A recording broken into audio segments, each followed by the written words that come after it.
ਭਾਰਤ ਵਿੱਚ ਹਿੰਦੂ ਕੱਟੜਪੰਥੀ ਸੰਗਠਨਾਂ ਵੱਲੋਂ ਆਏ ਦਿਨ ਹਿੰਦੂ ਰਾਸ਼ਟਰ ਦੀ ਗੱਲ ਕੀਤੀ ਜਾਂਦੀ ਹੈ ਕਿ ਅਸੀਂ ਭਾਰਤ ਨੂੰ ਹਿੰਦੂਆਂ ਦਾ ਦੇਸ਼ ਬਣਾ ਦੇं, ਹਿੰਦੂ ਰਾਸ਼ਟਰ ਬਣਾ ਦੇं।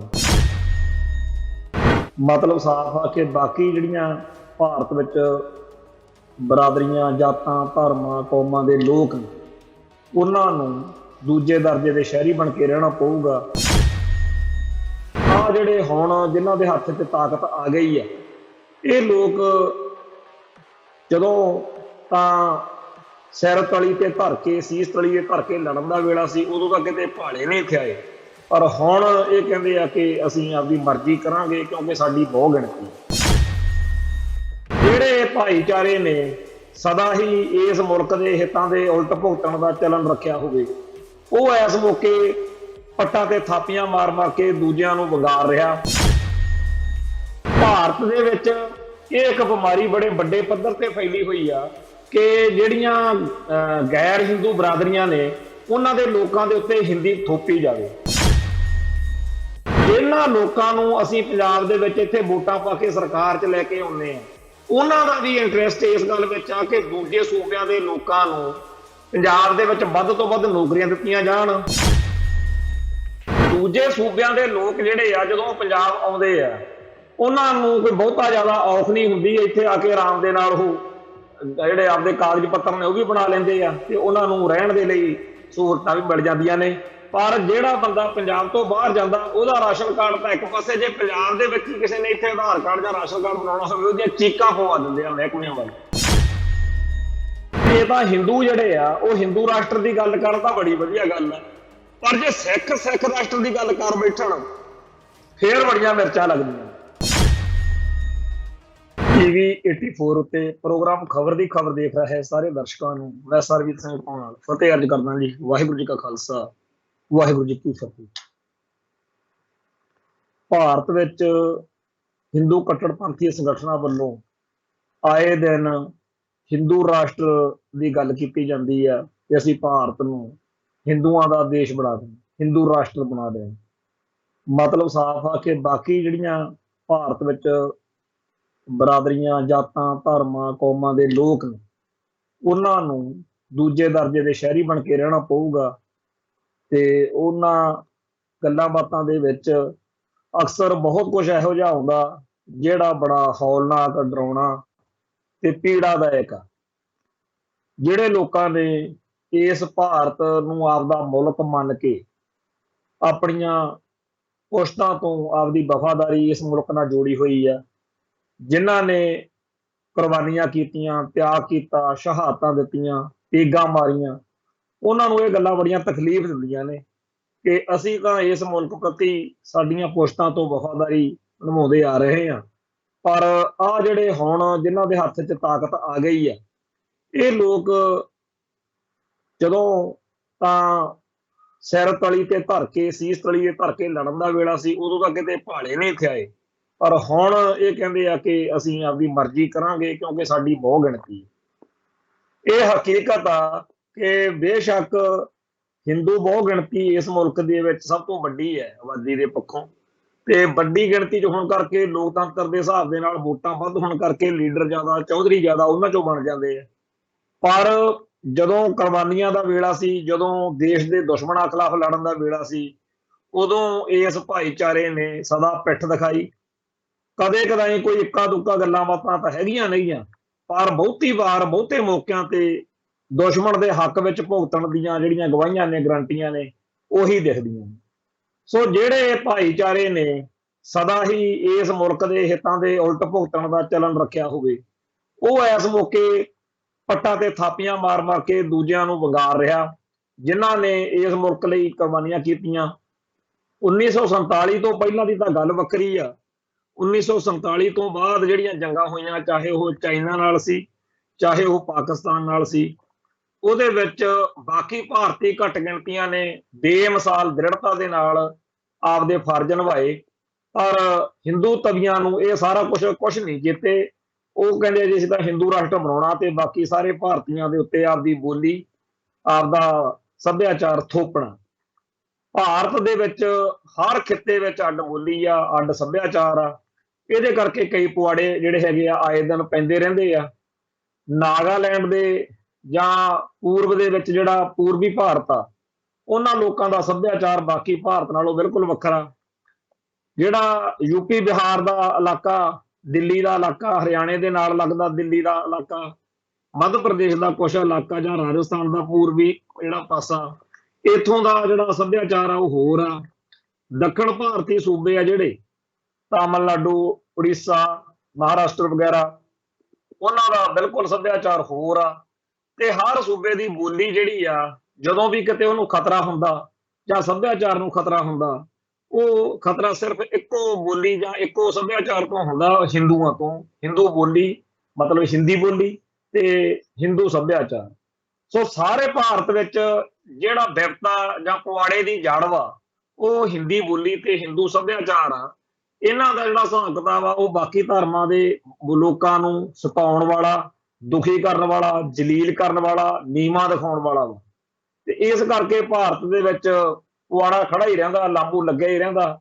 ਤੇ ਜਿਹੜਾ ਹੈਗਾ ਸਿਆਪੇ ਦੀ ਨੈਣ, ਇਹ ਭਾਰਤੀ ਹਿੰਦੀ ਮੀਡੀਆ, ਜਿਹਨੂੰ ਗੋਦੀ ਮੋਦੀ ਮੀਡੀਆ ਕਹਿ ਲਓ ਅੱਜ ਦੇ ਸਮੇਂ ਦੇ ਵਿੱਚ।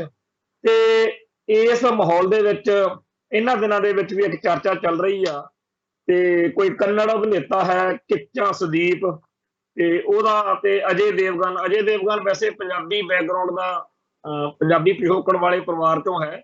ਇਹਦਾ ਪਿਓ ਵੀਰੂ ਦੇਵਗਨ ਪੰਜਾਬੀ ਹੋਇਆ। ਉਹ ਅਜੇ ਦੇਵਗਨ ਤੇ ਕਿੱਚਾ ਸੁਦੀਪ ਦੇ ਵਿਚਾਲੇ ਜਿਹੜੀ ਇੱਕ ਬਹਿਸ ਚੱਲੀ ਟਵਿੱਟਰ ਦੇ ਉੱਤੇ, ਉਹਦੇ ਵਿੱਚ ਕਿੱਚਾ ਸੁਦੀਪ ਨੇ ਕਿਹਾ ਵੀ ਹਿੰਦੀ ਜਿਹੜੀ ਆ ਉਹ ਕਦੇ ਵੀ ਸਾਡੀ ਰਾਸ਼ਟਰੀ ਭਾਸ਼ਾ ਨਹੀਂ ਸੀਗੀ, ਅਸੀਂ ਤਾਂ ਜਿਹੜੇ ਹੈਗੇ ਆ ਕੰਨੜ ਨੂੰ ਪਿਆਰ ਕਰਦੇ ਆ। ਤੇ ਇੱਥੋਂ ਤੱਕ ਕਿ ਜਦੋਂ ਇਹ ਵਿਵਾਦ ਵਧਿਆ ਤਾਂ ਜਿਹੜਾ ਮੁੱਖ ਮੰਤਰੀ ਆ, CM ਆ, ਉਹ ਵੀ ਇਸ ਗੱਲ ਦੇ ਵਿੱਚ ਆ ਗਿਆ ਤੇ ਉਹਨੇ ਵੀ ਇਹ ਗੱਲ ਆਖੀ ਆ ਬਈ ਕਰਨਾਟਕਾ ਦਾ ਜਿਹੜਾ ਸਾਬਕਾ ਮੁੱਖ ਮੰਤਰੀ ਆ, ਕਾਂਗਰਸ ਦਾ ਨੇਤਾ ਸਿੱਧਾਰਮਈਆ, ਉਹਨੇ ਵੀ ਇਹ ਗੱਲ ਕਹੀ ਆ ਵੀ ਹਿੰਦੀ ਸਾਡੀ ਕਦੇ ਰਾਸ਼ਟਰੀ ਭਾਸ਼ਾ ਨਾ ਸੀ ਤੇ ਨਾ ਹੋਵੇਗੀ। ਪਰ ਅਜੇ ਦੇਵਗਨ, ਜਿਵੇਂ ਪੰਜਾਬ ਦੇ ਵਿੱਚ ਸਾਡੇ ਲੋਕਾਂ 'ਚ ਗੁਰਦਾਸ ਮਾਨ ਦਾ ਕਮਲ ਕੁੱਟਿਆ, ਸਾਰਿਆਂ ਨੂੰ ਚੇਤੇ ਆ ਕਿ ਉਹਨੇ ਹਿੰਦੀ ਦੀ ਵਕਾਲਤ ਕੀਤੀ ਸੀਗੀ, ਤੇ ਅੱਜ ਤੱਕ ਉਸ ਗੱਲ ਦਾ ਉਹਨੂੰ ਖਮਿਆਜਾ ਭੁਗਤਣਾ ਪੈ ਰਿਹਾ। ਜਦੋਂ ਕਿਸਾਨ ਸੰਘਰਸ਼ ਦੇ ਵਿੱਚ ਆ ਕੇ ਉਹਨੇ ਦੁਬਾਰਾ ਆਪਦਾ ਥਾਂ ਬਣਾਉਣੀ ਚਾਹੀ ਤਾਂ ਲੋਕਾਂ ਨੇ ਉਹਨੂੰ ਪ੍ਰਵਾਨ ਨਹੀਂ ਕੀਤਾ। ਸੋ ਹਿੰਦੀ ਬੋਲੀ ਦੇ ਹੱਕ ਵਿੱਚ ਬੋਲਣ ਕਰਕੇ ਜੇ ਲੋਕਾਂ ਨੇ ਗੁਰਦਾਸ ਮਾਨ ਨੂੰ ਰੱਦ ਕੀਤਾ ਹੈ, ਤਾਂ ਅੱਜ ਅਜੇ ਦੇਵਗਨ ਦੇ ਖਿਲਾਫ ਵੀ ਲੋਕਾਂ ਦੇ ਵਿੱਚ ਰੋਸ ਹੈ, ਕਿਉਂਕਿ ਉਹਨੇ ਬੇਕਾਰ ਤੇ ਬੇਲੋੜਾ ਸਟੈਂਡ ਲਿਆ ਕਿ ਹਿੰਦੀ ਰਾਸ਼ਟਰੀ ਭਾਸ਼ਾ। ਹਾਲਾਂਕਿ ਕਾਨੂੰਨੀ ਤੌਰ ਤੇ ਇਹੋ ਜਿਹੀ ਕੋਈ ਗੱਲ ਹੈ ਨਹੀਂ। ਜੇ ਗੂਗਲ ਤੇ ਸਰਚ ਮਾਰੀਏ ਇਹਦਾ ਜਵਾਬ ਜਿਹੜਾ ਹੈਗਾ ਬੜਾ ਸੌਖਾ ਮਿਲਦਾ। ਇਹ ਝੂਠ ਪਿਛਲੇ 60-70 ਸਾਲਾਂ 'ਚ ਚੰਗੀ ਤਰ੍ਹਾਂ ਸਥਾਪਿਤ ਜ਼ਰੂਰ ਕਰ ਦਿੱਤਾ ਗਿਆ, ਪਰ ਇਹ ਸੰਪਰਕ ਭਾਸ਼ਾ ਤਾਂ ਹੋ ਸਕਦੀ ਆ, ਪਰ ਇਹ ਕੋਈ ਰਾਸ਼ਟਰੀ ਭਾਸ਼ਾ ਵਾਲੀ ਗੱਲ ਨਹੀਂ ਹੈ। ਸੋ ਜਿਹੜਾ ਹਿੰਦੀ ਬੋਲੀ ਦੇ ਹੱਕ ਵਿੱਚ ਤੇ ਦੂਜੀਆਂ ਬੋਲੀਆਂ ਦੇ ਖਿਲਾਫ ਸਟੈਂਡ ਲਿਆ, ਉਹਨੇ ਜਿਸ ਵੀ ਬੰਦੇ ਨੇ ਲਿਆ, ਉਹਨੂੰ ਹਿੰਦੂ ਤਵੀਆਂ ਨੇ ਹਮੇਸ਼ਾ ਆਪਦਾ ਨਾਇਕ ਮੰਨਿਆ। ਤੇ ਜਿਹੜੇ ਵੀ ਬੰਦੇ ਨੇ ਆਪੋ ਆਪਣੀ ਬੋਲੀ ਪ੍ਰਤੀ, ਆਪਣੇ ਸੂਬੇ ਦੇ ਹਿੱਤਾਂ ਪ੍ਰਤੀ ਵਫਾਦਾਰੀ ਦਿਖਾਈ ਆ, ਉਹਨੂੰ ਹਿੰਦੂ ਤਵੀਆਂ ਨੇ ਦੁਸ਼ਮਣ ਮੰਨਿਆ। ਤੇ ਇਹੋ ਜਿਹੇ ਮਾਹੌਲ ਦੇ ਵਿੱਚ ਸਾਨੂੰ ਸਾਡਾ ਧਰਮ ਤੇ ਸਾਨੂੰ ਸਾਡੇ ਧਰਮ ਦੇ ਗ੍ਰੰਥਾਂ ਤੋਂ ਮਿਲਦੀ ਸੇਧ ਜਿਹੜੀ ਸਾਡੇ ਗੁਰੂ ਸਾਹਿਬਾਨ ਨੇ ਸਾਨੂੰ ਬਖਸ਼ੀ ਆ, ਉਹ ਇੱਕ ਸਾਨੂੰ ਜਿਹੜੀ ਹੈਗੀ ਆ ਰਾਹ ਪਾਉਂਦੀ ਹੈ। ਜਿਵੇਂ ਸਾਡੇ ਗ੍ਰੰਥਾਂ 'ਚ ਜ਼ਿਕਰ ਆ, ਸਾਡੇ ਸਾਹਿਬ ਸ੍ਰੀ ਗੁਰੂ ਗ੍ਰੰਥ ਸਾਹਿਬ ਦੇ ਵਿੱਚ ਸਪਸ਼ਟ ਤੌਰ ਤੇ ਆ ਕਿ ਘਰ ਘਰ ਮੀਆਂ ਸਭਨਾ ਜੀਆਂ ਬੋਲੀ ਅਵਰ ਤੁਮਾਰੀ, ਵੀ ਤੁਸੀਂ ਤਾਂ ਹੁਣ ਬੋਲੀ ਹੋਈ ਜਿਹੜੀ ਹੈਗੀ ਆ ਉਹ ਕਿਸੇ ਹੋਰ ਦੀ ਮੀਆਂ ਜੀ ਵਾਲੀ ਬੋਲੀ ਜਿਹੜੀ ਆ ਉਹ ਅਪਣਾ ਲਈ ਆ। ਉਸ ਮੌਕੇ ਗੁਰੂ ਸਾਹਿਬ ਨੇ ਜਿਹੜਾ ਕਿਸੇ ਹੋਰ ਦੀ ਬੋਲੀ ਬੋਲਣ ਦਾ ਜਿਹੜਾ ਇਸ ਤਰੀਕੇ ਨਾਲ ਵਿਰੋਧ ਕੀਤਾ ਕਿ ਤੁਸੀਂ ਆਪਦੀ ਬੋਲੀ 'ਚ ਪਰਪੱਕ ਰਹੋ, ਤੁਸੀਂ ਘਰ ਘਰ ਮੀਆਂ ਸਭਨਾ ਜੀਆਂ ਬੋਲੀ ਅਵਰ ਤੁਮਾਰੀ। ਇਵੇਂ ਹੀ ਪਹਿਰਾਵੇ ਜਾਂ ਸੱਭਿਆਚਾਰ ਬਾਰੇ ਗੱਲ ਆ ਕਿ ਗੁਰੂ ਪਾਤਸ਼ਾਹ ਨੇ ਜਿਹੜਾ ਇਹ ਕਿਹਾ ਕਿ ਨੀਲ ਬਸਤਰ ਲੈ ਕੱਪੜੇ ਪਹਿਰੇ ਤੁਰਕ ਪਠਾਣੀ ਅਮਲ ਕੀਆ। ਹੁਣ ਗੁਰੂ ਸਾਹਿਬਾਨ ਨੇ ਸਾਨੂੰ ਆਪਦੇ ਧਰਮ ਵਿੱਚ, ਆਪਦੀ ਬੋਲੀ ਵਿੱਚ, ਆਪਦੇ ਸੱਭਿਆਚਾਰ ਵਿੱਚ ਪਰਪੱਕ ਹੋਣ ਲਈ ਇਸ ਤਰੀਕੇ ਨਾਲ ਹਦਾਇਤ ਕੀਤੀ ਹੋਈ ਹੈ। ਹੁਣ ਜੇ ਅਸੀਂ ਆਪਦੇ ਗੁਰੂ ਸਾਹਿਬ ਦੇ ਹੁਕਮ ਮੰਨਦੇ ਹੋਏ ਪੰਜਾਬੀ ਬੋਲੀ 'ਚ ਗੱਲ ਕਰੀਏ ਜਾਂ ਪੰਜਾਬੀ ਬੋਲੀ ਦੇ ਵਿਰੋਧੀਆਂ ਦੇ ਨਾਲ ਆਪਦਾ ਜਿਹੜਾ ਹੈਗਾ ਰੋਸ ਜ਼ਾਹਿਰ ਕਰੀਏ, ਤਾਂ ਸਾਨੂੰ ਇਹ ਹਿੰਦੂ ਤਵੀਏ ਕਹਿੰਦੇ ਨੇ ਕਿ ਤੁਸੀਂ ਤਾਂ ਜੀ ਦੇਸ਼ ਵਿਰੋਧੀ ਹੋ, ਕਿਉਂਕਿ ਤੁਸੀਂ ਪੰਜਾਬੀ ਬੋਲੀ ਦਾ ਜ਼ਿਆਦਾ ਝੰਡਾ ਚੱਕਦੇ ਹੋ ਨਾ, ਤੁਸੀਂ ਹਿੰਦੀ ਨੂੰ ਮੰਨਦੇ ਨਹੀਂ ਹੈਗੇ ਨਾ, ਇਸ ਕਰਕੇ ਤੁਸੀਂ ਆਪਦੀ ਬੋਲੀ ਨੂੰ ਇੰਨਾ ਪਿਆਰ ਕਰਦੇ ਹੋ, ਤੁਸੀਂ ਤਾਂ ਕੱਟੜਪੰਥੀ ਹੋ, ਤੁਸੀਂ ਤਾਂ ਮੂਲਵਾਦੀ ਹੋ, ਤੁਸੀਂ ਤਾਂ ਅੱਤਵਾਦੀ ਹੋ। ਖੈਰ, ਜੇਕਰ ਅਸੀਂ ਆਪਦੇ ਸੱਭਿਆਚਾਰ ਨੂੰ ਪਿਆਰ ਕਰੀਏ, ਆਪਦੇ ਪਹਿਰਾਵੇ ਨੂੰ ਪਿਆਰ ਕਰੀਏ, ਉੱਥੇ ਵੀ ਸਾਨੂੰ ਬੜੇ ਅਜੀਬ ਜਿਹੇ ਤਰੀਕੇ ਨਾਲ ਨੀਵਾਂ ਦਿਖਾਇਆ ਜਾਂਦਾ। ਇੱਥੋਂ ਤੱਕ ਕਿ ਜਿਹੜਾ ਕੁੜਤਾ ਪਜਾਮਾ ਸਾਡੇ ਪੰਜਾਬ ਦੇ ਵਿੱਚ ਆਮ ਸਾਡੀ ਪੋਸ਼ਾਕ ਆ, ਤੇ ਸਾਡਾ ਜਿਹੜਾ ਭਾਰਤੀ ਮੀਡੀਆ ਜਾਂ ਭਾਰਤ ਦੇ ਲੋਕਾਂ ਨੂੰ ਇਹ ਸਮਝਾਇਆ ਜਾ ਰਿਹਾ ਕਿ ਇਹ ਤਾਂ ਰਾਤ ਨੂੰ ਪਾਉਣ ਵਾਲੇ ਕੱਪੜੇ ਨੇ, ਇਹ ਤਾਂ ਐਵੇਂ ਗਵਾਰ ਜੇ ਲੋਕ ਨੇ, ਇਹਨਾਂ ਨੂੰ ਸਮਝ ਹੈ ਨਹੀਂ, ਇਹ ਦਿਨੇ ਵੀ ਪਾਈ ਫਿਰਦੇ ਆ। ਆ ਥੋੜਾ ਸਮਾਂ ਹੋਇਆ ਇੱਕ ਜਿਹੜੀ ਸੀ ਵੀਡੀਓ ਦਾ ਕਲਿੱਪ ਨਜ਼ਰ ਪਿਆ, ਜਿਹਦੇ ਵਿੱਚ ਪੰਜਾਬੀ ਗਾਇਕ ਜਿਹੜਾ ਰਣਜੀਤ ਬਾਵਾ, ਉਹ ਸਟੇਜ ਤੋਂ ਹੱਸ ਕੇ ਕਹਿ ਰਿਹਾ ਵੀ ਆ ਜਿਹੜੀ ਇੱਥੇ ਐਂਕਰਿੰਗ ਕਰਦੀ ਆ ਕੁੜੀ, ਇਹ ਮੈਨੂੰ ਇੱਥੇ ਕਹਿੰਦੀ ਕਿ ਆਪ ਤੋਂ ਬਾਬਾ ਜੀ ਜਹਾਂ पे कुर्ते पजामे में नाइट ड्रेस में ही आ गए। ਉਹ ਕਹਿੰਦਾ ਮੈਂ ਉਹਨੂੰ ਆਖਿਆ ਕਮਲੀਏ, ਜਦੋਂ ਅਸੀਂ ਸਭ ਤੋਂ ਵੱਧ ਤਿਆਰ ਹੋਣਾ ਹੁੰਦਾ ਨਾ, ਜਿਹੜੀ ਸਾਡੀ ਸਭ ਤੋਂ ਵੱਧ ਟੌਰ ਹੁੰਦੀ ਆ, ਉਹ ਕੁੜਤੇ ਪਜਾਮੇ ਨਾਲ ਹੁੰਦੀ ਹੈ। ਸੋ ਜਿਹੜਾ ਕੁੜਤਾ ਪਜਾਮਾ, ਸਾਡੀ ਦੇਸੀ ਜੁੱਤੀ, ਸਾਡਾ ਸਧਾਰਨ ਸਾਦਾ ਖਾਣਾ ਪੀਣਾ, ਹਰ ਚੀਜ਼ ਉਹਨਾਂ ਦੀ ਨਜ਼ਰ ਵਿੱਚ ਛੋਟੀ ਆ, ਤੇ ਹਕਾਰਤ ਨਾਲ, ਨਫ਼ਰਤ ਨਾਲ ਇਹਨਾਂ ਚੀਜ਼ਾਂ ਦੇ ਉੱਤੇ ਉਹ ਵਿਅੰਗ ਕਰਦੇ ਆ। ਇਵੇਂ ਹੀ ਸਾਡੀ ਬੋਲੀ ਨੂੰ ਟਿੱਚ ਕਰਦੇ ਆ, ਟਿੱਚਰਾਂ ਕਰਦੇ ਆ, ਸਾਨੂੰ ਛੋਟਾ ਦਿਖਾਉਣ ਦੇ ਲਈ ਯਤਨ ਕਰਦੇ ਆ। ਇਸ ਗੱਲ ਦੇ ਪਿੱਛੇ ਇੱਥੇ ਇਕੱਲਾ ਇੱਥੇ ਨਹੀਂ, ਇਹ ਸਾਰੀ ਦੁਨੀਆ ਵਿੱਚ ਹੁੰਦਾ ਵੀ ਜਿਹੜੇ ਲੋਕ ਕਿਸੇ ਦੀ ਬੋਲੀ ਜਾਂ ਸੱਭਿਆਚਾਰ ਨੂੰ ਜਾਂ ਕਿਸੇ ਸਮੂਹ ਨੂੰ, ਕਿਸੇ ਵਰਗ ਨੂੰ, ਕਿਸੇ ਜਾਤ ਨੂੰ, ਨਸਲ ਨੂੰ ਟਾਰਗੇਟ ਕਰਦੇ ਆ, ਇਹ ਰੇਸਿਜ਼ਮ ਜਾਂ ਨਸਲਵਾਦ ਹੀ ਆ। ਕਿਉਂਕਿ ਇਸ ਤਰੀਕੇ ਨਾਲ ਇੱਕ ਖਾਸ ਵਰਗ ਨੂੰ, ਖਾਸ ਭਾਈਚਾਰੇ ਨੂੰ ਇਹ ਕਹਿਣਾ ਕਿ ਤੁਸੀਂ ਤਾਂ, ਤੁਹਾਡੇ ਤਾਂ ਧਰਮ ਵਿੱਚ ਆ, ਤੁਹਾਡੇ ਬੋਲੀ 'ਚ ਏਦਾਂ, ਤੁਹਾਡਾ ਸੱਭਿਆਚਾਰ ਏਦਾਂ, ਤਾਂ ਸਾਨੂੰ ਇਸ ਪੀੜ ਨੇ ਬੜੀ ਬੁਰੀ ਤਰ੍ਹਾਂ ਟੰਗਿਆ ਹੋਇਆ। ਉਹ ਜਦੋਂ ਆਹ ਵਿਵਾਦ ਚੱਲਿਆ ਹੈਗਾ, ਅਭਿਨੇਤਾ ਫਿਲਮਾਂ ਦਾ ਐਕਟਰ ਆ ਅਜੇ ਦੇਵਗਨ ਤੇ ਅਭਿਨੇਤਾ ਕੰਨੜ ਜਿਹੜਾ ਐਕਟਰ ਵਾ ਕਿੱਚਾ ਸੁਦੀਪ, ਉਹਦੇ ਵਿੱਚ ਮੈਨੂੰ ਲੱਗਿਆ ਕਿ ਕਿੱਚਾ ਸੁਦੀਪ ਆਪਦੀ ਬੋਲੀ ਜਿਹੜੀ ਕੰਨੜ ਬੋਲੀ ਆ, ਜਾਂ ਜਿਹੜਾ ਕਰਨਾਟਕਾ ਦਾ ਸਾਬਕਾ ਮੁੱਖ ਮੰਤਰੀ ਸਿੱਧਾਰਮਈਆ, ਉਹਨੇ ਜੇ ਆਪਦੀ ਬੋਲੀ ਦੇ ਹੱਕ ਵਿੱਚ ਸਟੈਂਡ ਲਿਆ, ਤਾਂ ਇਹ ਸਾਡੇ ਵਾਲੀ ਉਹੀ ਪੀੜ ਆ। ਥੋੜੇ ਦਿਨ ਹੋਏ ਇੱਥੇ ਅੰਮ੍ਰਿਤਸਰ ਦੇ ਵਿੱਚ ਕਿਸੇ ਬੈਂਕ ਵਿੱਚ ਜਾਣ ਦਾ ਮੌਕਾ ਸਬੱਬ ਬਣਿਆ, ਤਾਂ ਉੱਥੇ ਜਿਹੜੇ ਦੋ ਮੇਨ ਸਾਨੂੰ ਜਿਨ੍ਹਾਂ ਤੱਕ ਕੰਮ ਪਿਆ, ਉਹ ਹਿੰਦੀ 'ਚ ਗੱਲ ਕਰਦੇ ਸੀ। ਅਖੀਰ ਮੈਂ ਮੈਨੇਜਰ ਦੇ ਵਿੱਚ ਕਮਰੇ ਦੇ ਵਿੱਚ ਉੱਥੇ ਜਾ ਕੇ ਆਖਿਆ ਵੀ ਜੇ ਪੰਜਾਬ ਵਿੱਚ ਅਸੀਂ ਪੰਜਾਬੀ ਨਹੀਂ ਬੋਲ ਸਕਦੇ, ਹੋਰ ਅਸੀਂ ਯੂਪੀ ਬਿਹਾਰ 'ਚ ਜਾ ਕੇ ਬੋਲਾਂਗੇ। ਮੈਂ ਇੱਥੇ ਕਿਉਂ ਤੇਰੇ ਨਾਲ ਪੰਜਾਬੀ 'ਚ ਗੱਲ ਕਰਾਂ, ਤੂੰ ਇੱਥੇ ਰੋਟੀ ਕਮਾਉਣ ਆਇਆ।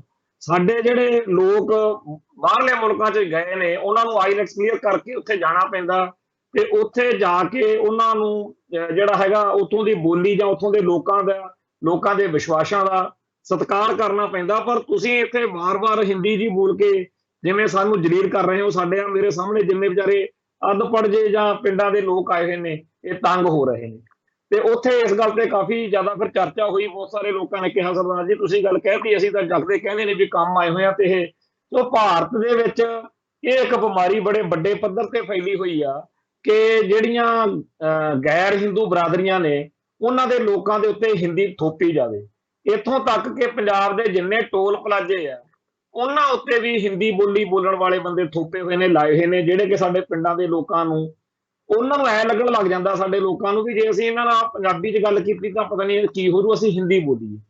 ਆਹ ਪਿਛਲੇ 5-6 ਦਿਨਾਂ ਦੇ ਵਿੱਚ ਇੱਕ ਬੜਾ ਵਿਵਾਦ ਸੋਸ਼ਲ ਮੀਡੀਆ ਤੇ ਘੁੰਮਿਆ ਕਿ ਭਗਵੰਤ ਮਾਨ ਦੀ ਸਰਕਾਰ ਨੇ ਜਿੰਨੀਆਂ ਨੌਕਰੀਆਂ ਦਿੱਤੀਆਂ ਨੇ, ਉਹ ਆਊਟਸਾਈਡਰਸ ਨੂੰ, ਦੂਜੇ ਸੂਬਿਆਂ ਦੇ ਰਾਜਾਂ ਨੂੰ ਦਿੱਤੀਆਂ ਨੇ। 2 ਮਹੀਨੇ ਪਹਿਲਾਂ ਤੁਸੀਂ ਵਿਵਾਦ ਉਹ ਵੀ ਉੱਭਰਿਆ ਸੀ ਕਿ ਪੰਜਾਬ ਪੁਲਿਸ ਦੇ ਵਿੱਚ ਜਾਂ ਹੋਰਨਾਂ ਵੱਡੀਆਂ ਪੋਸਟਾਂ ਦੇ ਉੱਤੇ ਬਹੁਤ ਸਾਰੇ ਬੰਦੇ ਜਿਹੜੇ ਆ, ਉਹ ਬਾਦਲ ਦਲ ਦੇ ਰਾਜ ਵਿੱਚ ਜਿਹੜੇ ਨੇ ਉਹ ਭਰਤੀ ਕੀਤੇ ਗਏ ਨੇ, ਤੇ ਦੂਜੇ ਸੂਬਿਆਂ ਤੋਂ ਭਰਤੀ ਕੀਤੇ ਗਏ ਨੇ। ਤੇ ਉਹ ਮੋਹਾਲੀ, ਚੰਡੀਗੜ੍ਹ, ਯਾਨੀ ਕਿ ਜਿਹੜੇ ਜ਼ਿਆਦਾ ਇੰਪੋਰਟੈਂਟ ਜਾਂ ਜ਼ਿਆਦਾ ਅਹਿਮ ਸ਼ਹਿਰ ਨੇ, ਉੱਥੇ ਉਹ ਨਜ਼ਾਰੇਦਾਰ ਵਧੀਆ ਕੋਠੀਆਂ ਕਾਰਾਂ 'ਚ ਰਹਿ ਰਹੇ ਨੇ, ਜਦੋਂ ਕਿ ਪੰਜਾਬ ਦੇ ਲੋਕ ਜਿਨ੍ਹਾਂ ਦਾ ਹੱਕ ਬਣਦਾ ਪੰਜਾਬ ਦੀਆਂ ਨੌਕਰੀਆਂ ਤੇ, ਉਹਨਾਂ ਨੂੰ ਨੌਕਰੀਆਂ ਨਹੀਂ ਦਿੱਤੀਆਂ ਜਾ ਰਹੀਆਂ। ਸੋ ਜਿਨ੍ਹਾਂ ਲੋਕਾਂ ਨੂੰ ਅਸੀਂ ਪੰਜਾਬ ਦੇ ਵਿੱਚ ਇੱਥੇ ਵੋਟਾਂ ਪਾ ਕੇ ਸਰਕਾਰ 'ਚ ਲੈ ਕੇ ਆਉਂਦੇ ਆ, ਉਹਨਾਂ ਦਾ ਵੀ ਇੰਟਰਸਟ ਇਸ ਗੱਲ ਵਿੱਚ ਆ ਕਿ ਦੂਜੇ ਸੂਬਿਆਂ ਦੇ ਲੋਕਾਂ ਨੂੰ ਪੰਜਾਬ ਦੇ ਵਿੱਚ ਵੱਧ ਤੋਂ ਵੱਧ ਨੌਕਰੀਆਂ ਦਿੱਤੀਆਂ ਜਾਣ। ਬਾਦਲ ਸਾਹਿਬ ਦੀ ਸਰਕਾਰ ਮੌਕੇ ਵੀ ਅਸੀਂ ਇੱਕ ਵਾਰ ਵਿਰੋਧ ਕੀਤਾ ਸੀਗਾ ਕਿ ਉਹਨਾਂ ਨੇ ਕਿਹਾ ਸੀ ਕਿ ਦੂਜੇ ਸੂਬਿਆਂ ਦੇ ਲੋਕਾਂ ਦੇ ਰਾਸ਼ਨ ਕਾਰਡ ਤੇ ਹੋਰ ਸਾਰੇ ਡਾਕੂਮੈਂਟ ਬਣਾਉਣ ਦੇ ਲਈ ਵਿਸ਼ੇਸ਼ ਉਪਰਾਲੇ ਕੀਤੇ ਜਾਣਗੇ। ਹੁਣ ਦੂਜੇ ਸੂਬਿਆਂ ਦੇ ਲੋਕ ਜਿਹੜੇ ਆ, ਜਦੋਂ ਪੰਜਾਬ ਆਉਂਦੇ ਆ, ਉਹਨਾਂ ਨੂੰ ਕੋਈ ਬਹੁਤਾ ਜ਼ਿਆਦਾ ਔਖ ਨਹੀਂ ਹੁੰਦੀ, ਇੱਥੇ ਆ ਕੇ ਆਰਾਮ ਦੇ ਨਾਲ ਉਹ ਜਿਹੜੇ ਆਪਦੇ ਕਾਗਜ਼ ਪੱਤਰ ਨੇ ਉਹ ਵੀ ਬਣਾ ਲੈਂਦੇ ਆ, ਤੇ ਉਹਨਾਂ ਨੂੰ ਰਹਿਣ ਦੇ ਲਈ ਸਹੂਲਤਾਂ ਵੀ ਮਿਲ ਜਾਂਦੀਆਂ ਨੇ। ਪਰ ਜਿਹੜਾ ਬੰਦਾ ਪੰਜਾਬ ਤੋਂ ਬਾਹਰ ਜਾਂਦਾ, ਉਹਦਾ ਰਾਸ਼ਨ ਕਾਰਡ ਤਾਂ ਇੱਕ ਪਾਸੇ, ਜੇ ਪੰਜਾਬ ਦੇ ਵਿੱਚ ਹੀ ਕਿਸੇ ਨੇ ਇੱਥੇ ਆਧਾਰ ਕਾਰਡ ਜਾਂ ਰਾਸ਼ਨ ਕਾਰਡ ਬਣਾਉਣਾ ਹੋਵੇ, ਉਹਦੀਆਂ ਚੀਕਾਂ ਪਵਾ ਦਿੰਦੇ ਆ ਮਹਿਕਮਿਆਂ ਵਾਲੇ ਪਰ ਤੁਸੀਂ ਕਿਸੇ यूपी बिहार तो ਜਾਂ ਦੂਜੇ ਸੂਬੇ ਤੋਂ ਆਏ ਬੰਦੇ ਨੂੰ ਤੰਗ ਹੁੰਦਾ ਨਹੀਂ ਦੇਖੋਗੇ, ਕਿਉਂਕਿ ਉਹਨਾਂ ਦੀ ਬੋਲੀ ਹਿੰਦੂ ਆ ਤੇ ਹਿੰਦੂ ਹੋਣ ਦੇ ਲਾਭ ਬੜੇ ਆ। ਆਪਾਂ ਪਰਸੋਂ ਗੱਲ ਕਰਦੇ ਸੀ, ਅੰਮ੍ਰਿਤਸਰ ਦੇ ਵਿੱਚ ਇੱਕ ਹਿੰਦੂ ਕੱਟੜਪੰਥੀ ਕੱਕੜ ਨੇ ਇੱਥੇ ਰੌਲਾ ਪਾਤਾ ਵੀ ਅਸੀਂ ਜੀ ਇੱਥੇ ਭਾਈ ਜਗਤਾਰ ਸਿੰਘ ਹਵਾਰੇ ਦਾ ਪੁਤਲਾ ਫੂਕਣਾ। ਜਦੋਂ ਸਿੱਖ ਨੌਜਵਾਨਾਂ ਨੇ, ਸਿੱਖ ਸੰਗਤਾਂ ਨੇ ਵਿਰੋਧ ਕੀਤਾ ਤਾਂ ਪ੍ਰਸ਼ਾਸਨ ਨੇ ਕਿਹਾ ਵੀ ਅਸੀਂ ਇਹ ਕੰਮ ਨਹੀਂ ਹੋਣ ਦਿਆਂਗੇ, ਤੇ ਅਖੀਰ ਪ੍ਰਸ਼ਾਸਨ ਨੇ ਉਹਨੂੰ ਜਿਹੜਾ ਸੀਗਾ ਕਿਸੇ ਤਰੀਕੇ ਨਾਲ ਝਿੜਕਿਆ ਝੰਬਿਆ ਹੋਣਾ, ਉਹਦੀ ਰੋਂਦੇ ਧੋਂਦੇ ਦੀ ਵੀਡੀਓ ਆ ਗਈ ਕਿ ਮੇਰੇ ਤੋਂ ਗਲਤੀ ਹੋ ਗਈ, ਅੱਗੇ ਤੋਂ ਮੈਂ ਇਹ ਕੰਮ ਨਹੀਂ ਕਰਦਾ, ਜੇ ਆਬੂ ਆ।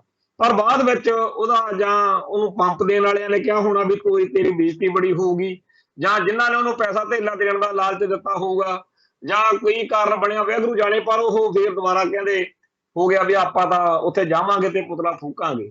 ਉਹਦੀ ਇੱਕ ਵੀਡੀਓ ਉਸ ਦਿਨ ਸੋਸ਼ਲ ਮੀਡੀਆ ਤੇ ਵਾਇਰਲ ਹੋਈ, ਸਾਰਿਆਂ ਨੇ ਦੇਖੀ ਹੋਣੀ ਆ, ਕਿ ਅੰਮ੍ਰਿਤਸਰ ਦਾ ਇੱਕ ਜਿਹੜਾ ਕੱਕੜ ਆ ਉਹਨੂੰ ਪੁਲਿਸ ਵਾਲੇ ਜਿਹੜਾ ਹੈਗੇ ਆ ਉਹ ਫੜ ਰਹੇ ਨੇ। ਤੇ ਕਮਾਲ ਦੀ ਗੱਲ ਇਹ ਸੀ ਕਿ ਉਹ ਬੰਦਾ ਪੁਲਿਸੀਆਂ ਨੂੰ ਟੁੱਟ ਕੇ ਪੈ ਰਿਹਾ ਸੀ, ਕਦੇ ਕੋਠੇ ਤੇ ਚੜਦਾ, ਕਦੇ ਇੱਧਰ ਨੂੰ ਭੱਜਦਾ, ਕਦੇ ਉੱਧਰ ਨੂੰ ਭੱਜਦਾ।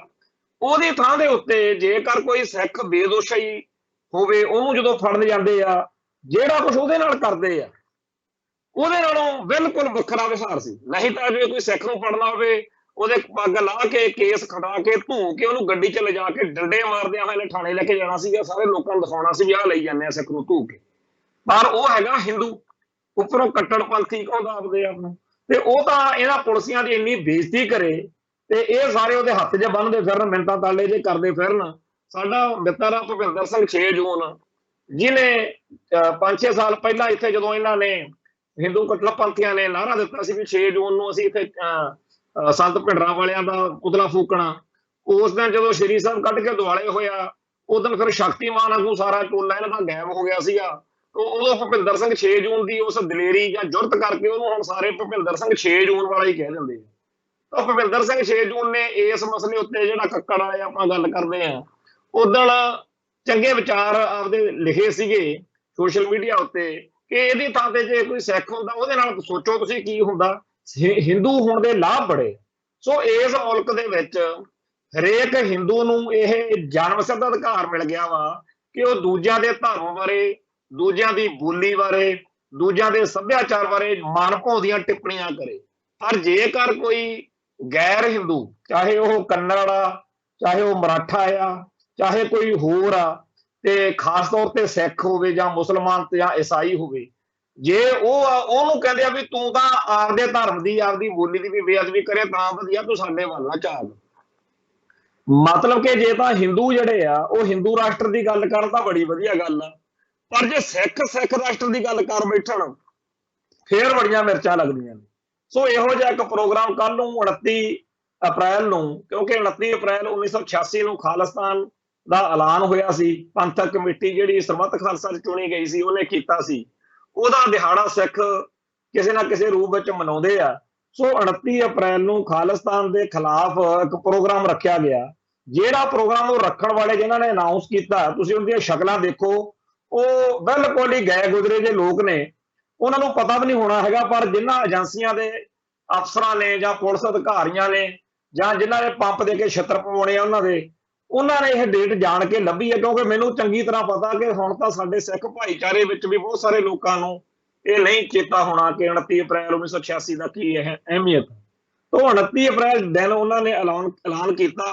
ਹੁਣ ਸਿੱਖ ਨੌਜਵਾਨਾਂ 'ਚ ਵੀ ਬਹੁਤ ਗੁੱਸਾ, ਸ਼੍ਰੋਮਣੀ ਅਕਾਲੀ ਦਲ ਅੰਮ੍ਰਿਤਸਰ ਵੱਲੋਂ ਤੇ ਹੋਰ ਸਿੱਖ ਜਥੇਬੰਦੀਆਂ ਵੱਲੋਂ ਵੀ ਉੱਥੇ ਪ੍ਰੋਗਰਾਮ ਬਰਾਬਰ ਉਲੀਕਿਆ ਹੋਇਆ, ਕਿਉਂਕਿ ਉਹਨਾਂ ਨੇ ਬੇਹੱਦ ਭੜਕਾਊ ਲਹਿਜੇ 'ਚ ਪ੍ਰੋਗਰਾਮ ਉਲੀਕਿਆ ਵਾ ਕਿ ਅਸੀਂ ਖਾਲਿਸਤਾਨ ਵਿਰੋਧੀ ਮਾਰਚ ਜਿਹੜਾ ਹੈਗਾ ਉਹ ਕੱਢਣਾ।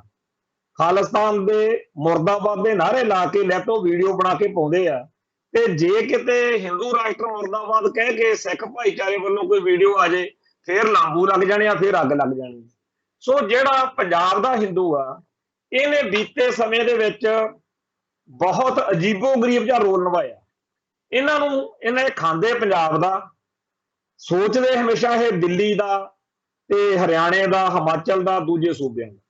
ਇਹਨਾਂ ਨੇ ਪੰਜਾਬ ਦੇ ਦਰਿਆਈ ਪਾਣੀਆਂ ਦਾ ਮਸਲਾ ਹੋਵੇ ਜਾਂ ਕੋਈ ਹੋਰ, ਇਹਨਾਂ ਨੇ ਹਮੇਸ਼ਾ ਪੰਜਾਬ ਦੇ ਖਿਲਾਫ ਭੁਗਤਣਾ। ਸਾਡੇ ਸਾਹਮਣੇ ਦੀਆਂ ਗੱਲਾਂ ਨੇ, ਜਦੋਂ ਪੰਜਾਬੀ ਸੂਬਾ ਬਣਨਾ ਸੀ ਜਾਂ ਪੰਜਾਬੀ ਸੂਬੇ ਲਈ ਅੰਦੋਲਨ ਚੱਲ ਰਿਹਾ ਸੀ, ਮੋਰਚੇ ਲੱਗ ਰਹੇ ਸੀ, ਉਦੋਂ ਵੀ ਹਿੰਦੂ ਭਾਈਚਾਰੇ ਵਾਲਿਆਂ ਨੇ, ਪੰਜਾਬੀ ਹਿੰਦੂਆਂ ਨੇ ਆਪਦੀ ਬੋਲੀ ਜਾਣ ਬੁੱਝ ਕੇ ਚੰਗੇ ਭਲੇ ਪੰਜਾਬੀ ਜੀ ਨਾਲੇ ਕਹਿਣਾ, ਜਦੋਂ ਉਹ ਆਏ ਆ ਮਰਦਮਸ਼ੁਮਾਰੀ ਕਰਨ ਵਾਲੇ, ਕਿ ਸਾਡੀ ਬੋਲੀ ਜਿਹੜੀ ਆ ਉਹ ਪੰਜਾਬੀ ਨਹੀਂ, ਤੁਸੀਂ ਹਿੰਦੀ ਲਿਖਣੀ। ਉਹ ਜਿਹੜਾ ਗਿਣਤੀ ਮਰਦਮਸ਼ੁਮਾਰੀ ਕਰਨ ਆਇਆ ਹੁੰਦਾ ਸੀ, ਉਹ ਬੜਾ ਸ਼ਸ਼ੋਪੰਜ ਵਿੱਚ ਪਿਆ ਹੋਵੇ ਬਈ ਸਾਡੇ ਸਾਹਮਣੇ ਚੰਗਾ ਭਲਾ ਸਾਰਾ ਟੱਬਰ ਪੰਜਾਬੀ ਬੋਲਦਾ, ਕਿਉਂਕਿ ਬਹੁਤੇ ਜ਼ਿਆਦਾ ਜਿਹੜੇ ਪੰਜਾਬੀ ਹਿੰਦੂ ਨੇ ਉਹ ਲਾਹੌਰ, ਸ਼ੇਖੂਪੁਰਾ, ਮਿੰਟਗੁਮਰੀ, ਉੱਪਰਲੇ ਸਾਹੀਵਾਲ ਵਾਲੇ ਪਾਸੋਂ ਉੱਠ ਕੇ ਆਏ। ਰਾਜ ਸਿੱਖ, ਖੱਤਰੀ ਸਿੱਖ ਜਿਹੜੇ ਆ, ਇਹ ਸਾਰੇ ਜਿਹੜੇ ਨੇ, ਇਹਨਾਂ ਲੋਕਾਂ ਨੇ ਪੰਜਾਬੀ ਜਿਹੜੀ ਆ ਉਹ ਬੋਲੀ ਬੋਲਦੇ ਆ, ਪਰ ਇਹਨਾਂ ਨੇ ਆਖਿਆ ਕਿ ਅਸੀਂ ਤਾਂ ਸਾਡੀ ਬੋਲੀ ਹਿੰਦੀ ਲਿਖੋ। ਤੋਂ ਭਾਰਤ ਦੇ ਵਿੱਚ ਜਿਹੜੇ ਮੀਡੀਆ ਦੀ ਆਪਾਂ ਗੱਲ ਗੋਦੀ ਮੋਦੀ ਮੀਡੀਆ ਦੀ ਕਰਦੇ ਆ, ਇੱਥੇ ਸਾਨੂੰ ਹਾਸ਼ੇ ਟੱਕਰੇ ਸੀ, ਲਾਲਾ ਜਗਤ ਰੈਣ ਕੰਪਨੀ, ਇੱਕ ਵਰਿੰਦਰ ਹੁੰਦਾ ਸੀ, ਜਸ਼ ਹੁੰਦਾ ਸੀ, ਇਹਨਾਂ ਸਾਰਿਆਂ ਨੇ ਪੰਪ ਦੇ ਕੇ ਪੰਜਾਬ ਦੇ ਵਿੱਚ ਬੋਲੀ ਦੇ ਆਧਾਰ ਦੇ ਉੱਤੇ ਲੋਕਾਂ ਨੂੰ ਬੋਲੀ ਤੋਂ ਮੁਕਰਾਇਆ। ਪੰਜਾਬੀ ਹਿੰਦੂ ਨੂੰ ਚੰਗੀ ਭਲੀ ਪੰਜਾਬੀ ਬੋਲੀ ਬੋਲਦੇ ਹਿੰਦੂਆਂ ਨੂੰ ਕਿਹਾ ਕਿ ਤੁਸੀਂ ਜੀ ਪੰਜਾਬੀ ਬੋਲੀ ਨਹੀਂ, ਹਿੰਦੀ ਤੁਸੀਂ ਲਿਖਾਉਣੀ। ਉਹ ਹਿੰਦੀ ਲਿਖਾਉਣ ਵਾਲੇ ਇਹ ਲੋਕ ਪੰਜਾਬ ਦੇ ਦਰਿਆਈ ਪਾਣੀਆਂ ਦੇ ਮਸਲੇ ਤੇ ਪੰਜਾਬ ਦੇ ਖਿਲਾਫ ਭੁਗਤਦੇ ਲੋਕ, ਪੰਜਾਬ ਦੇ ਰਵਾਇਤਾਂ ਪਰੰਪਰਾਵਾਂ ਦੇ ਖਿਲਾਫ ਭੁਗਤਣ ਵਾਲੇ ਇਹ ਲੋਕ, ਪੰਜਾਬ ਦੇ ਸੱਭਿਆਚਾਰ ਜਿਹੜਾ ਕਿ ਸਿੱਖ ਸੱਭਿਆਚਾਰ ਆ, ਗੁਰੂ ਸਾਹਿਬਾਨ ਦਾ ਫਲਸਫਾ, ਉਹਦੇ ਖਿਲਾਫ ਭੁਗਤਣ ਵਾਲੇ ਇਹ ਲੋਕ, ਹੁਣ ਇਹਨਾਂ ਲੋਕਾਂ ਨੇ ਆਹ ਨਵਾਂ ਟਟਵੈਰ ਫੜ ਲਿਆ ਵਾ ਕਿ ਆਪਾਂ 29 ਅਪ੍ਰੈਲ ਨੂੰ ਖਾਲਿਸਤਾਨ ਵਿਰੋਧੀ ਜਿਹੜਾ ਹੈਗਾ ਦਿਨ ਉਹ ਮਨਾਉਣਾ। ਲਾਜ਼ਮੀ ਗੱਲ ਆ ਕਿ ਸਿੱਖ ਸੰਗਤਾਂ ਵਿੱਚ ਰੋਸ ਜਾਗੇਗਾ, ਜਿਹੜਾ ਪਹਿਲਾਂ ਹੀ ਬਹੁਤ ਭੜਕਿਆ ਹੋਇਆ ਕੰਮ, ਤੇ ਕੋਈ ਨਾ ਕੋਈ ਬਹਾਨਾ ਵਾਪਰੂਗਾ। ਜੇ ਇਹਦੀ ਥਾਂ ਤੇ ਕੋਈ ਸਿੱਖਾਂ ਨੇ ਐਲਾਨ ਕੀਤਾ ਹੁੰਦਾ, ਹੁਣ ਨੂੰ ਸਾਰੇ ਚੱਕ ਕੇ ਜੇਲ੍ਹਾਂ 'ਚ ਤੁੰਨੇ ਹੋਣੇ ਸੀ। ਪਰ ਹਿੰਦੂ ਹੋਣ ਦਾ ਲਾਭ ਬੜਾ, ਹਿੰਦੂ ਹੋਣ ਦਾ ਨਜ਼ਾਰਾ ਬੜਾ, ਉਹ ਹਿੰਦੂ ਹੋਣ ਦੀ ਮੌਜ ਅਗਲੇ ਮਾਣ ਰਹੇ ਨੇ, ਤੇ ਉਹ ਕਹਿੰਦੇ ਆ ਕਿ ਜੀ ਅਸੀਂ ਤਾਂ ਜਿਹੜਾ ਹੈ ਇੱਥੇ ਪੰਜਾਬ ਦੇ ਵਿੱਚ ਵੀ ਹਿੰਦੂ ਰਾਸ਼ਟਰ ਦੀ ਗੱਲ ਕਰਾਂਗੇ, ਐ ਕਰਾਂਗੇ, ਉਹ ਕਰਾਂਗੇ। ਜਿਹੜੇ ਲੋਕਾਂ ਨੂੰ ਖਾਲਿਸਤਾਨ ਸੁਣ ਕੇ ਬੁਖਾਰ ਚੜ ਜਾਂਦਾ, ਮਿਰਚਾਂ ਲੱਗਦੀਆਂ ਨੇ, ਉਹਨਾਂ ਲੋਕਾਂ ਦੇ ਉੱਤੇ ਇਸ ਵੇਲੇ ਲਾਹਨਤ ਪਾਉਣ ਨੂੰ ਦਿਲ ਕਰਦਾ ਵੀ ਤੁਸੀਂ ਅੱਜ ਹਿੰਦੂ ਰਾਸ਼ਟਰ ਦੀ ਗੱਲ ਕਰਨ ਵਾਲਿਆਂ ਮੌਕੇ ਕਾਹਤੋਂ ਚੁੱਪ ਹੋ। ਜੇਕਰ ਕੋਈ ਸਿੱਖਾਂ ਦੇ ਚਾਰ ਮੁੰਡੇ ਇਕੱਠੇ ਹੋ ਕੇ ਖਾਲਿਸਤਾਨ ਦੀ ਗੱਲ ਕਰ ਬੈਠਣ, ਉਦੋਂ ਲੇਰਾਂ ਮਾਰਨ ਲੱਗ ਜਾਂਦੇ ਹੋ ਵੀ ਹਾਏ ਮਾਹੌਲ ਖਰਾਬ ਹੋ ਜੂ, ਹਾਏ ਮਾਰੇ ਗਏ, ਲੁੱਟੇ ਗਏ। ਆ ਹਿੰਦੂ ਰਾਸ਼ਟਰ ਦੀ ਗੱਲ ਹੁੰਦੀ ਆ, ਉਦੋਂ ਕਾਹਤੋਂ ਮੂੰਹ 'ਚ ਘੁੰਗਣੀਆਂ ਪਾ ਕੇ ਬੈਠੇ ਹੋ। ਤੇ ਜੇਕਰ ਖਾਲਿਸਤਾਨੀ ਭਰਾ ਜਾਂ ਪੰਥ ਦਰਦੀ ਭਰਾ ਕੋਈ ਆਪਦਾ ਪ੍ਰੋਗਰਾਮ ਲਿਖਣ, ਉਦੋਂ ਝੰਗਿਆੜਾ ਮਾਰਦੇ ਹੁੰਦੇ ਹੋ, ਆ ਖਾਲਿਸਤਾਨ ਵਿਰੋਧੀ ਮਾਰਚ ਲਿਖਿਆ ਜਾ ਰਿਹਾ, ਕਿੰਨੇ ਕੁ ਬੋਲੇ ਹੋ। ਸੋ ਇਹ ਜਿਹੜਾ ਦੋਗਲਾਪਣ ਜਾਂ ਇਹ ਚੀਜ਼ ਆ, ਇਹ ਲਾਹਨਤਾਂ ਇਹਨਾਂ ਦੇ ਸਿਰ 'ਚ ਹੋਣੀਆਂ ਹੀ ਚਾਹੀਦੀਆਂ ਨੇ। ਪਰ ਇੰਨਾ ਕੁ ਸਾਨੂੰ ਜ਼ਰੂਰ ਪਤਾ ਕਿ ਸ਼ਾਹ ਮੁਹੰਮਦ ਆ ਗੱਲ ਤਾਂ ਸੋਈ ਹੋਣੀ, ਜਿਹੜੀ ਕਰੇਗਾ ਖਾਲਸਾ ਪੰਥ ਨਹੀਂ। ਪੰਜਾਬ ਨਾ ਹਿੰਦੂ ਨਾ ਮੁਸਲਮਾਨ, ਪੰਜਾਬ ਜਿਉਂਦਾ ਗੁਰਾਂ ਦੇ ਨਾਂ। ਪੰਜਾਬ ਦੀ ਧਰਤੀ ਤੇ ਸਿੱਖ ਤੇ ਸਿੱਖੀ ਦਾ ਝੰਡਾ ਹੀ ਝੂਲਣਾ।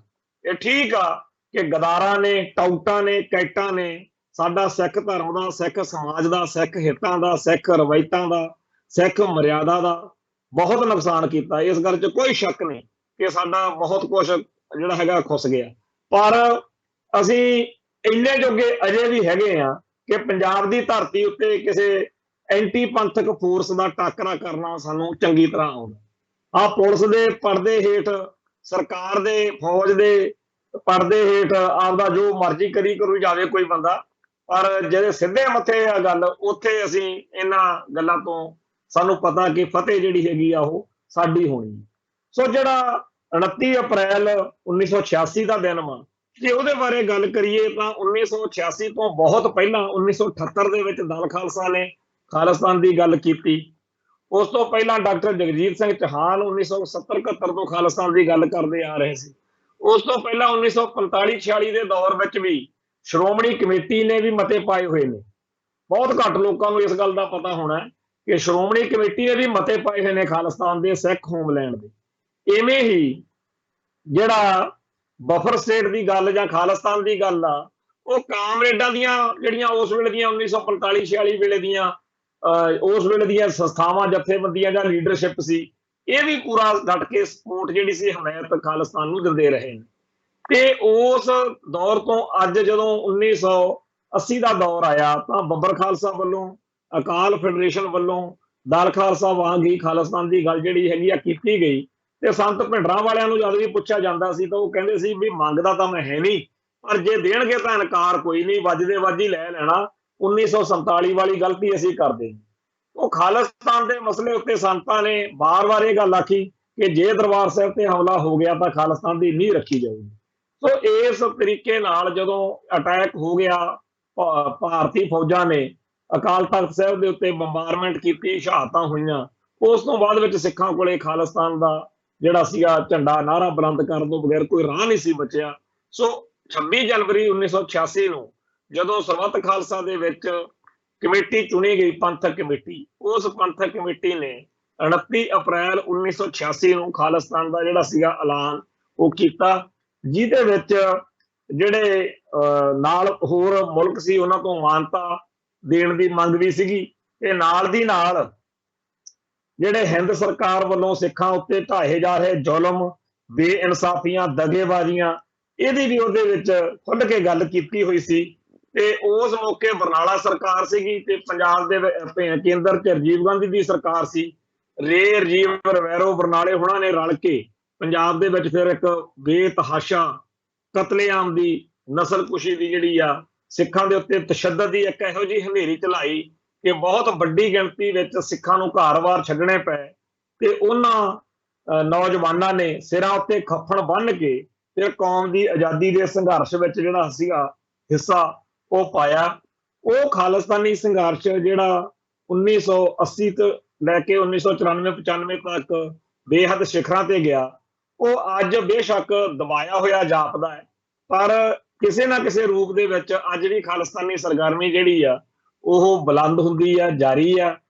ਪਿਛਲੇ ਸਮੇਂ ਦੇ ਵਿੱਚ ਜਿਹੜਾ ਕਿਸਾਨ ਸੰਘਰਸ਼ ਦਾ ਦੌਰ ਸੀ, ਉਦੋਂ ਅਸੀਂ ਦੇਖਿਆ ਕਿ ਸਿੱਖ ਜਵਾਨੀ ਜਿਹੜੀ ਆ ਉਹਦੇ ਅੰਦਰ ਇਹ ਖਾਲਿਸਤਾਨੀ ਜਜ਼ਬਾ ਬਿਲਕੁਲ ਸਿਖਰਾਂ ਤੇ ਗਿਆ। ਇਸ ਤੋਂ ਪਹਿਲਾਂ ਜਦੋਂ ਬਰਗਾੜੀ ਮੋਰਚਾ ਲੱਗਿਆ, ਜਾਂ ਸਾਡਾ ਹੱਕ ਫਿਲਮ ਦਾ ਮਸਲਾ ਉੱਠਿਆ, ਜਾਂ ਭਾਈ ਬਲਵੰਤ ਸਿੰਘ ਰਾਜੋਆਣੇ ਦੀ ਫਾਂਸੀ ਦਾ ਮੁੱਦਾ ਉੱਠਿਆ, ਜਾਂ ਡੇਰਾ ਸਰਸਾ ਦੀਆਂ ਕਰਤੂਤਾਂ ਦਾ ਮਸਲਾ ਸੀ, ਹਰ ਮੌਕੇ ਸਿੱਖ ਜਵਾਨੀ ਨੇ ਨਾਅਰਾ ਖਾਲਿਸਤਾਨ ਦਾ ਹੀ ਲਾਇਆ। ਸੋ ਖਾਲਿਸਤਾਨ ਅੱਜ ਉਹੋ ਜਿਹਾ ਕੋਈ ਹਊਆ ਨਹੀਂ ਰਿਹਾ। ਅੱਜ ਖਾਲਿਸਤਾਨ ਦੇ ਅਰਥ ਜਿਹੜੇ ਨੇ ਉਹ ਬੜੇ ਸਾਫ਼ ਤੇ ਸਪਸ਼ਟ ਨੇ ਕਿ ਅਸੀਂ ਭਾਰਤ ਤੋਂ ਆਜ਼ਾਦ ਹੋਣਾ ਚਾਹੁੰਦੇ ਹਾਂ। ਬਹੁਤ ਸਾਰੇ ਲੋਕ ਗੱਲਾਂ ਕਰਦੇ ਆ ਕਿ ਜੀ ਖਾਲਿਸਤਾਨ ਹਜੇ ਨੇੜੇ ਭਵਿੱਖ 'ਚ ਬਣਦਾ ਤਾਂ ਦਿਖਦਾ ਨਹੀਂ, ਇਹ ਆ ਉਹ ਆ, ਪਰ ਉਹ ਲੋਕ ਨਹੀਂ ਜਾਣਦੇ ਕਿ ਜਦੋਂ ਕੌਮਾਂ ਆਪਦੇ ਇਤਿਹਾਸ ਦੇ ਸਫ਼ਰ ਤੇ ਪੈਂਦੀਆਂ ਨੇ ਤਾਂ ਉਦੋਂ ਇੰਨਾ ਜ਼ਿਆਦਾ ਨਹੀਂ ਹੁੰਦਾ ਕਿ ਜਦੋਂ ਗੱਲ ਬਣਨ ਵਾਲੀ ਹੋਊਗੀ ਉਦੋਂ ਗੱਲ ਕਰਾਂਗੇ।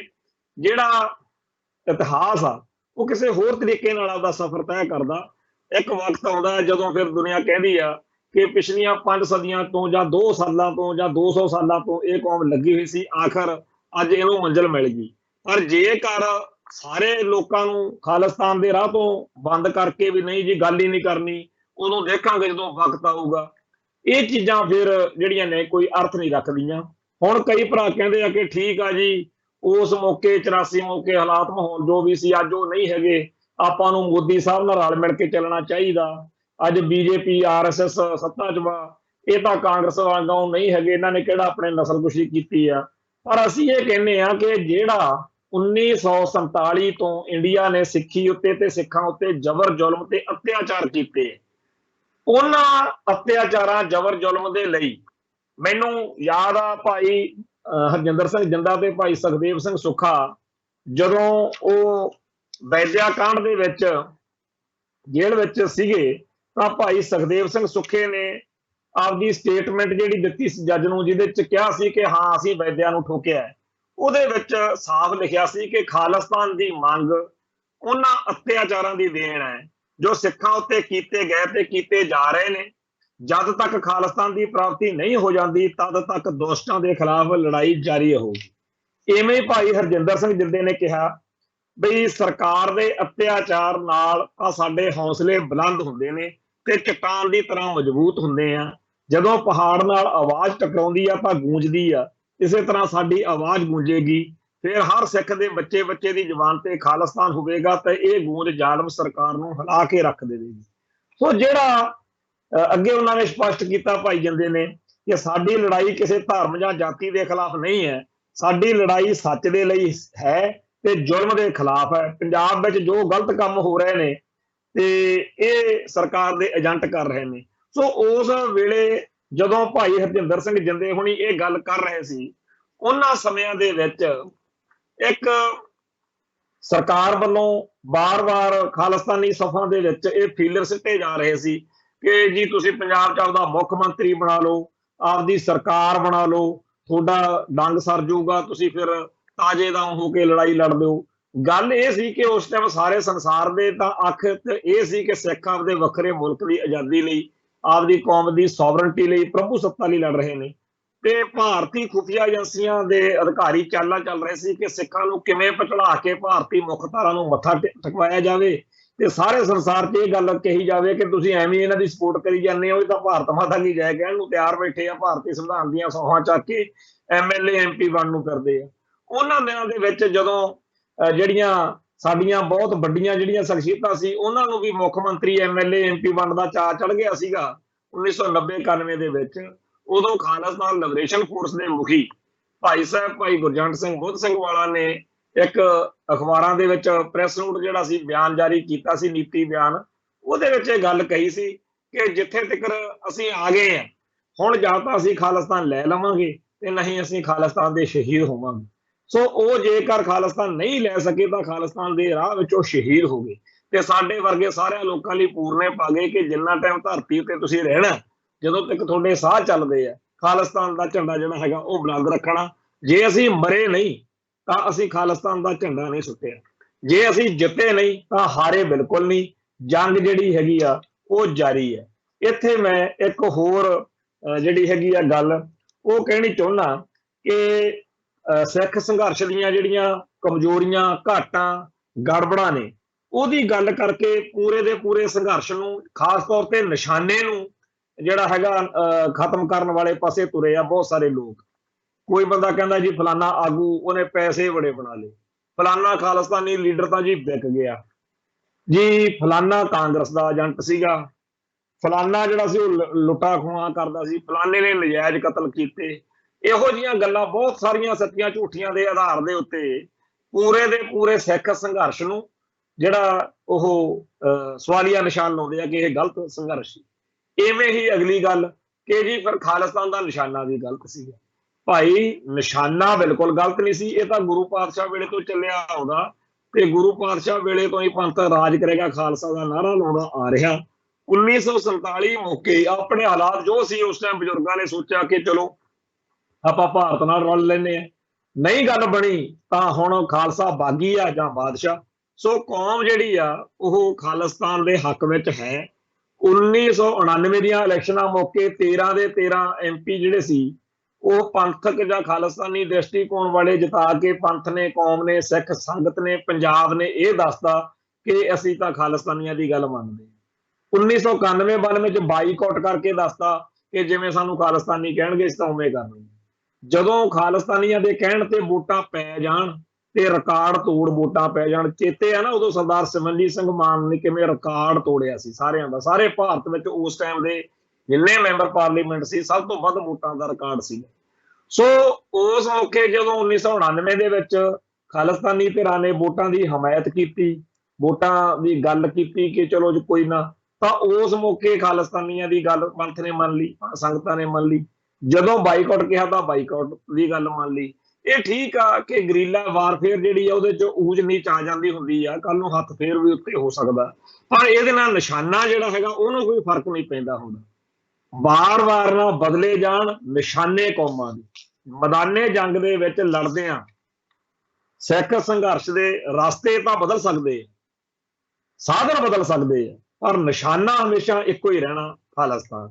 ਸੋ ਜਿਹੜਾ ਖਾਲਿਸਤਾਨ ਦੇ ਲਈ ਸਾਡੀ ਕੌਮ ਨੇ ਇੰਨੀਆਂ ਵੱਡੀਆਂ ਤੇਗਾਂ ਮਾਰੀਆਂ, ਕੁਰਬਾਨੀਆਂ ਕੀਤੀਆਂ, ਉਸ ਸਾਰੇ ਕਾਸੇ ਦੇ ਸਾਹਮਣੇ ਭਾਰਤੀ ਹਕੂਮਤ ਕੋਈ ਆਪਦੇ ਵੱਲੋਂ ਸਾਜ਼ਿਸ਼, ਕੋਈ ਵੀ ਇਹੋ ਜਿਹੀ ਗੱਲ, ਕੋਈ ਕਸਰ ਨਹੀਂ ਛੱਡ ਰਹੀ ਜਿਹਦੇ ਨਾਲ ਲੋਕਾਂ ਦੇ ਮਨਾਂ ਵਿੱਚ ਇਹ ਗੱਲ ਬਹਿ ਜੇ ਕਿ ਯਾਰ ਆਪਾਂ ਇਸ ਪਾਸੇ ਕਾਹਨੂੰ ਜਾਣਾ। ਦੇਖੋ ਤਾਂ ਫਲਾਨਾ ਜਿਹੜਾ ਖਾਲਿਸਤਾਨ ਦੀ ਕਿੱਡੀ ਵੱਡੀ ਗੱਲ ਕਰਦਾ ਸੀ ਉਹ ਮੋਦੀ ਦੇ ਆ ਕੇ ਪੈਰਾਂ 'ਚ ਬਹਿ ਗਿਆ, ਫਲਾਨਾ ਇਸ ਤਰ੍ਹਾਂ ਹੋ ਗਿਆ, ਫਲਾਨਾ। ਇੱਕ ਹੋਰ ਚੀਜ਼ ਚੱਲੀ ਹੋਈ ਆ ਵੀ ਸਿੱਖ ਸੰਘਰਸ਼ ਦੇ ਸ਼ਹੀਦਾਂ ਦੇ ਘਰਾਂ 'ਚ ਜਾ ਕੇ ਇਸ ਤਰੀਕੇ ਨਾਲ ਘਟਨਾ ਨੂੰ ਪੇਸ਼ ਕਰਨਾ ਕਿ ਦੇਖੋ ਜੀ ਇਹਨਾਂ ਦੇ ਤਾਂ ਬੁਰੇ ਹਾਲ ਨੇ, ਕੋਈ ਪੁੱਛਦਾ ਨਹੀਂ, ਲੁੱਟੇ ਗਏ, ਪੱਟੇ ਗਏ, ਮਾਰੇ ਗਏ, ਰੋਣ ਧੋਣ ਦਿਖਾਉਣਾ।